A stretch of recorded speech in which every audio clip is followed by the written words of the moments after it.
Supreme court के लिए संविधान में, कॉन्स्टिट्यूशन में एक ब्रह्मास्त्र है कंप्लीट जस्टिस करने के लिए। Ultimate power of the supreme court constitution के अंदर प्रोवाइडेड है, जो लॉ से इतर सुप्रीम कोर्ट को पावर देता है संपूर्ण न्याय करने के लिए। आज उसी आर्टिकल को हम डिस्कस कर रहे हैं जो आपके अपकमिंग एग्जाम्स के लिए काफी इंपॉर्टेंट है। जरा सोचिए, एक ऐसा क्रिमिनल जिसके खिलाफ सबूत हैं लेकिन कोर्ट उसे सजा नहीं दे पा रही है, या फिर एक विक्टिम जिसको रिलीफ मिलना चाहिए लेकिन प्रोसीजर बहुत स्लो है, या फिर एक ऐसा नेशनल डिस्प्यूट जिसको पॉलिटिक्स सॉल्व नहीं कर पा रही है, पॉलिटिकल लेवल पे सॉल्व नहीं किया जा रहा है। तब सुप्रीम कोर्ट आता है और एक ही आर्टिकल के जरिए जस्टिस डिलीवर करता है, कानून के पूरे सिस्टम से परे, कंप्लीट जस्टिस। ये आर्टिकल है संविधान का article 142, special power of Supreme Court to do complete justice. ये है जुडिशरी का ब्रह्मास्त्र जो किसी भी केस में कोर्ट को अल्टीमेट पावर देता है। इस वीडियो में हम समझेंगे कि आर्टिकल 142 का मतलब क्या है सिंपल वर्ड्स में, कैसे ये करंट लीगल केसेस को चेंज कर रहा है और कौन से लैंडमार्क जजमेंट्स में इसे यूज किया गया है हिस्टोरिकल पर्सपेक्टिव में, और जुडिशरी एस्पिरेंट्स के लिए क्यों ये टॉपिक बहुत बहुत इंपॉर्टेंट है। एंड तक जरूर देखिएगा क्योंकि ये आर्टिकल कानून से ज्यादा न्याय का काम करता है। This is Ashish Jain, founder and chief educator eight Doon law mentor. चलिए आज के सेशन को स्टार्ट करते हैं। तो सबसे पहले हम बात करते हैं कि आर्टिकल 142 है क्या, संविधान का अनुच्छेद 142 है क्या। आर्टिकल 142 क्लॉज 1 कहता है कि supreme court in the exercise of its jurisdiction may pass such decree और make such order as is necessary for doing complete justice in any cause और मैटर। सुप्रीम कोर्ट अपनी पावर को, अपनी jurisdiction को exercise करते हुए कोई भी डिक्री पास कर सकता है, कोई भी ऑर्डर पास कर सकता है। किस पर्पस के लिए? जो किसी भी मैटर और कॉज के अंदर संपूर्ण न्याय करने के लिए जरूरी है, कंप्लीट जस्टिस करने के लिए जरूरी है। अगर हम सिंपल लैंग्वेज में बात करें तो इसका मतलब यह होता है कि जब कानून में कमी हो, लूप होल हो या प्रोसीजर रुक गया है, मतलब क्या है कि आर्टिकल 142 का आप यूज कब कर सकते हो? To fill the legal gaps when existing laws are insufficient. जब कानून में कमी हो, लूप होल हो या प्रोसीजर रुक गया हो, तब भी सुप्रीम कोर्ट डिसीजन ले सकता है ताकि पूर्ण न्याय हो सके। आर्टिकल 142 सुप्रीम कोर्ट को ऐसी पावर देता है एक्सरसाइज करने के लिए सुप्रीम कोर्ट, ताकि कंप्लीट जस्टिस कर सके किसी भी मैटर के अंदर। प्रैक्टिकल सॉल्यूशन प्रोवाइड करती है ये पावर किसी भी कॉज और मैटर में, ensure that justice is not denied to anyone due to legal technicalities. इस प्रोविजन का उपयोग इसलिए भी होता है कि किसी को न्याय मिलने में रह ना जाए because of the technical formalities.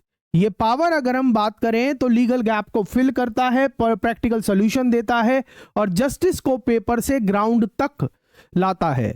लेकिन सवाल उठता है, कंप्लीट जस्टिस का मतलब कौन डिसाइड करेगा?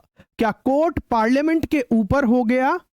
आपने हाल ही के अंदर सुना होगा कि जहां पर तमिलनाडु के गवर्नर वाले केस के अंदर जब सुप्रीम कोर्ट ने गवर्नर और प्रेसिडेंट को किसी भी मैटर पर जो पेंडिंग बिल्स हैं उनके ऊपर डिसाइड करने की समय सीमा लगा दी, बता दिया, तो उसके रेफरेंस में जब वो मैटर सुप्रीम कोर्ट के सामने गया, सुप्रीम कोर्ट ने ये बोला, तो उसके बाद उस डिसीजन के बाद पॉलिटिकल कॉरिडोर्स के अंदर बहुत सारी रिएक्शन देखने को मिली। भारत के honourable vice president Jagdeep Dhankhar ji ने तो आर्टिकल 142 को न्यूक्लियर मिसाइल तक कह दिया। तो ये जो डिस्प्यूट्स हैं या जो स्टेटमेंट्स हैं या जो क्रिटिसिज्म है वो आता रहता है कि आर्टिकल 142 क्या पार्लियामेंट के ऊपर हो गया। चलिए अब देखते हैं कुछ ऐसे रियल लाइफ केसेस को जहां पर सुप्रीम कोर्ट ने आर्टिकल 142 को यूज करते हुए कंप्लीट जस्टिस दिया है पहले वाले मैटर्स के अंदर। सबसे पहला केस आपको पता है, landmark case, Bhopal gas tragedy case, जिसके अंदर क्या हुआ था, यूनियन कार्बाइड केस 1991 का, भोपाल गैस ट्रेजेडी, हजारों लोग मर गए थे, लाखों का डैमेज हुआ था, गवर्नमेंट टाइमली कंपेंसेशन नहीं दे पाई थी इस केस के अंदर, और उस समय पर कोई भी लॉ स्पेसिफाइड नहीं था how to calculate the compensation, कि किसको कितनी कंपेंसेशन मिलेगी, उस समय पर कोई कानून नहीं था। तो ऐसी स्थिति के अंदर सुप्रीम कोर्ट ने आर्टिकल 142 का यूज करते हुए 750 करोड़ रुपए की टोटल कंपेंसेशन अवार्ड की थी। Supreme Court order 750 crore settlement beyond existing laws. तो आर्टिकल 142 का यूज इस सेंस में भी हुआ है। लॉ से पहले, क्योंकि उस समय पर कोई लॉ था नहीं, फिर भी लोगों को न्याय दिया गया। और दूसरा जो मैटर है जहां पर हम इसकी बात करते हैं, अयोध्या डिस्प्यूट के अंदर भी सुप्रीम कोर्ट ने आर्टिकल 142 का यूज किया। 100 साल पुराना विवाद, रिलीजियस टेंशन, सुप्रीम कोर्ट ने एक पार्टी को डिस्प्यूटेड लैंड दिया, दूसरी वाली पार्टी को अल्टरनेट लैंड दे दिया। राम लला विराजमान को डिस्प्यूटेड जमीन दे दी और वहां पर हमारा भव्य राम मंदिर बन गया है, बोले जय श्री राम। और दूसरी जो बात करते हैं, जो अल्टरनेट लैंड की है, जो मुस्लिम पक्ष था, जो दूसरा पक्ष था, उसको अल्टरनेट लैंड दे दिया गया है साइट से परे 5 एकड़ का, और वहां पर मस्जिद बनेगी, अब बाबरी मस्जिद। और आर्टिकल 142 से एक ट्रस्ट बनाया है इस केस में, आप ध्यान रखिएगा। पीसफुल रिजोल्यूशन हुआ, वो भी लॉ के परे, तो इन दैट सेंस ये भी इंपॉर्टेंट है। कोर्ट की इंटरवेंशन के थ्रू आर्टिकल 142 यूज हुआ टू क्रिएट प्रैक्टिकल सोल्यूशन। ठीक है, और कौन कौन से केसेस है जहां पर ये यूज हुआ है रियल लाइफ में रिसेंट के अंदर, आपने देखा होगा, जैसे इलेक्शन कमीशन की अपॉइंटमेंट के रेफरेंस में आर्टिकल यूज हुआ है 143।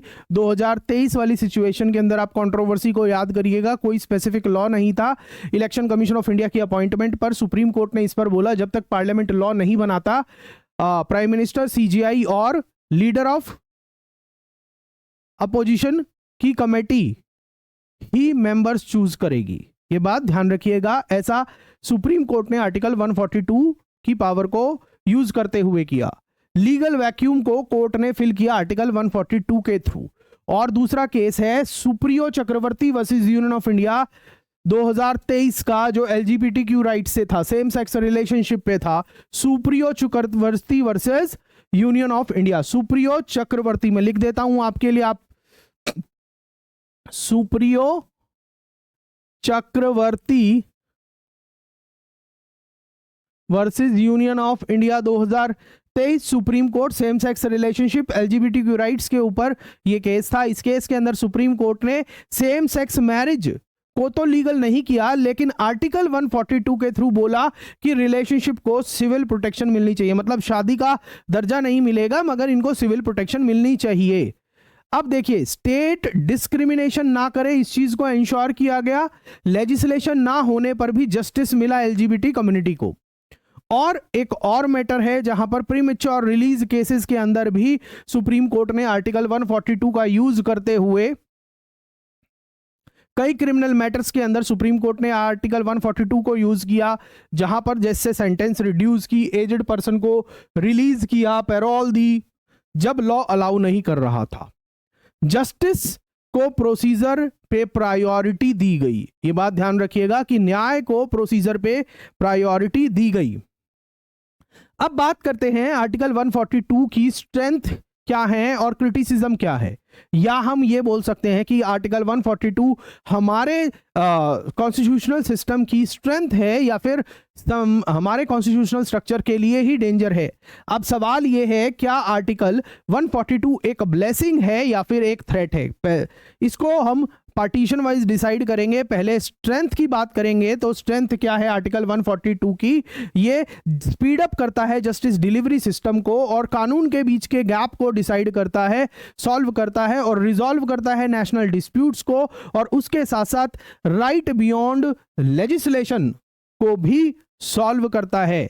जब पार्लियामेंट फेल हो जाए तो ये आर्टिकल डिलीवर करता है, आप ध्यान रखिएगा। नेशनल इमरजेंसीज में यूजफुल होता है।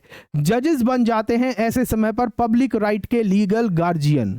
और अगर हम इसके कंसर्न की बात करें, इसके क्रिटिसिज्म की बात करें, तो बहुत बार ये स्टेटमेंट आती है, बहुत बार ये बोला जाता है कि आर्टिकल 142 जुडिशियल ओवररीच के कंसर्न रेज करता है जब सुप्रीम कोर्ट अपनी पावर को out of the domain exercise करने लगता है।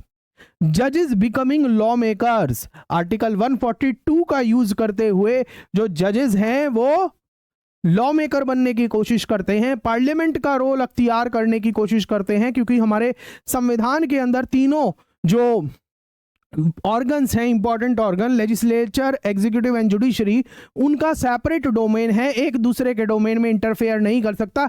जब आर्टिकल 142 के तहत कोई भी जजमेंट दी जाती है और by virtue of article 141 supreme court के द्वारा दिया गया कोई भी डिसीजन अपने आप में फिर कानून बन जाता है, तो उस स्थिति में यह बोला गया है कि जजेस लॉ मेकर्स बन जाते हैं। आर्टिकल 142 का यूज करते हुए क्रिटिसिज्म भी है।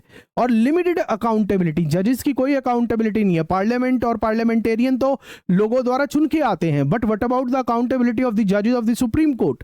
And moreover it also threatens the separation of power concept enshrined in the constitution of India.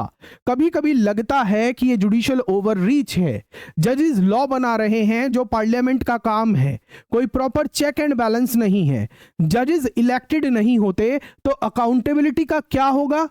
Power बिना कंट्रोल के डेंजर भी हो सकता है, आप यह ध्यान रखिएगा। अब बात करते हैं कि ये टॉपिक आपके जुडिशरी एग्जाम्स के लिए किस तरीके से इंपॉर्टेंट है।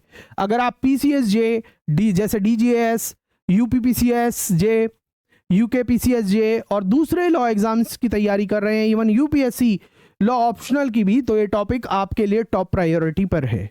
पहली बात तो करंट में न्यूज में बहुत ज्यादा है, और उसके अलावा ऐसे टॉपिक जो जुडिशियल एक्टिविज्म और ओवररीच का आपका टॉपिक आता है वहां के लिए इंपॉर्टेंट है। जीएस और लीगल पेपर के अंदर आपका सुप्रीम कोर्ट की एक्स्ट्रा ऑर्डिनरी पावर का जिक्र है। इंटरव्यू में आपसे पूछा जा सकता है कि आर्टिकल 142 को केस लॉ के साथ एक्सप्लेन करिए, तो इस तरीके से ये आपके पोटेंशियल क्वेश्चन बनते हैं। हालांकि प्री एग्जाम में तो आपसे सवाल पूछा ही जा सकता है।